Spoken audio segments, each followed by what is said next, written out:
Whispers beneath the Baobab. Part 3.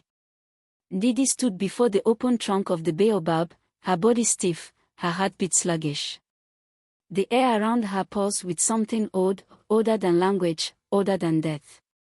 The tree whispered again, not with words, but with memories. Suddenly, she was no longer standing in the clearing. She was in the past. Not her past, but the villages. The famine years. The drought. Screaming mothers bearing infants in cracked soil. The elders kneeling before the tree, chanting in tongues long buried by missionaries.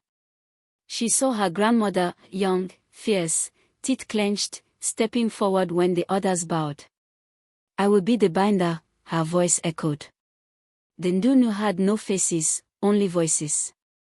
They slithered between roots, wrapped around memory like vines around bone. They made a bargain with her grandmother. In exchange for rain, the village would give them what they craved: silence, secrets, shame. And blood. Always blood. Ndidi watched her grandmother cut her own palm, press it into the tree, and mutter a binding word that no longer exists in any human tongue. The rain came. And so did the forgetting. Each year, a child would vanish. A madman would scream truths no one understood. The church was built, but never sanctified.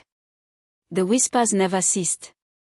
Her grandmother grew old guarding the seal, bearing names, silencing the past. Until the day she died. And with her, the lock unraveled. Ndidi gasped as the vision released her. The villagers had gathered behind her now, heads bowed, humming a broken tune in disharmony. Their eyes were empty, shells echoing someone else's song. She turned to Mama Inya, who stood apart from the others, her voice cracking with urgency. "You must finish it, child. The seal must be remade. But it cannot be the same." "What do I do?" Ndidi asked. "You offer them something they've never been given." "Which is?" "Truth." Ndidi stepped forward, clutching the staff, her heart pounding like drums from forgotten ceremonies. The tree paused, watching her. And she spoke. Not spells. Not chants. But confession. She told the tree about her resentment. How she hated the village for its silence. How she feared becoming her grandmother. How she'd left her mother's body unburied for days because she was too afraid to touch the dead.